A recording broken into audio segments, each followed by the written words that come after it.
বিরতির পর স্বাগত জানাচ্ছি। 2024 সালে যে রাজ্যে ভয়াবহ বন্যা পরিস্থিতি তৈরি হয়েছিল, সেই বন্যায় কিন্তু গোমতী নদীতে তলিয়ে যাওয়া সড়ক আজও ভঙ্গুর অবস্থায়। 2025 সালের শেষের দিকেও একই ছবি ধরা পড়ছে। কোনোভাবেই সংস্কারে হাত দেয়নি দপ্তর। এবার সম্পূর্ণ যোগাযোগ বিচ্ছিন্ন হয়ে পড়ে গোটা বড় নারায়ণ এলাকা। বৃহত্তর আন্দোলনের হুঁশিয়ারি স্থানীয়দের।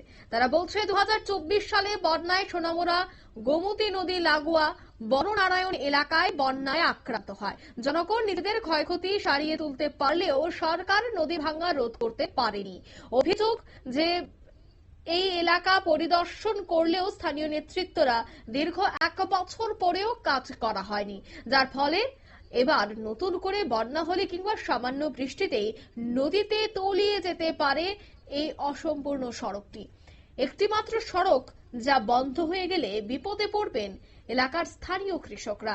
কোনো জরুরি অবস্থা হলে গাড়ি প্রবেশ করতে পারবে না গ্রামটিতে। এ নিয়ে ক্ষোভ প্রকাশ স্থানীয়দের। কি বলছেন তারা, শোনাবো। আমার প্রধান এখানে এই এই গালকোবাটা প্রেমের প্রধান একটাই যে প্রেমের ইয়া পাইছে এখানে এই প্রধান আছে অনকি আমরা বুঝতে পারি না যে প্রেমের গালকোবা দিকে এই খেলাটা হয় না, এটা কিন্তু আমরা জানি না। তখন তো কাজ করবার দেখতেছি এটা এই প্রেমের গালকোবা দিকে এটা খেলাটা হইতেছে না। মানে 2000 যে আন্দোলনটা চলছে এখানে কিন্তু দল নেই। এখন যে আন্দোলনটা চলছে এটা দল নাই, দল ছাড়াই আন্দোলন চলছে।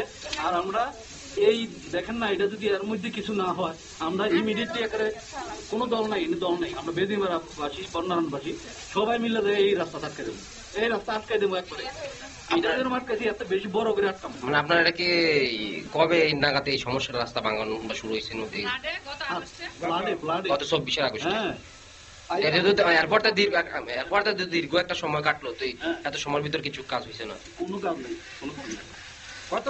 কত মানুষ ক্ষতিগ্রস্ত হইব যদি এখানের যে যোগাযোগ বিচ্ছিন্নতা একটু বাকি রয়েছে ফাটল? কত হাজার মানুষ আছে। আরে পুরা গাঁও সভা তো দুইটা পার্ট হয়ে যাইব। এখান থেকে আসলে উরমাই কলম ক্ষেত টোটাল রাস্তায় যোগাযোগ এবং গাঁও সভার যোগাযোগ ব্যবস্থা আলাদা।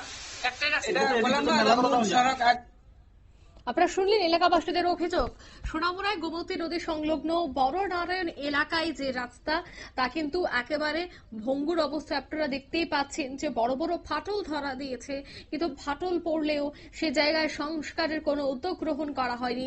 1 বছর অতিক্রান্ত হয়ে গেছে, আর তা নিয়ে কিন্তু ক্ষোভ এলাকাবাসীদের। সমস্ত গাছ ভেঙে পড়ছে এবং এই বৃষ্টি হলে আরো সেই রাস্তাটি ভেঙে পড়তে পারে। তবে খুব দ্রুত যেন সংস্কারের কাছে হাত লাগায় প্রশাসন, সেই দাবি করছেন এলাকাবাসীরা। নিয়ে নিচে ছোট্ট একটি বিজ্ঞাপন বিরতির সঙ্গে থাকুন।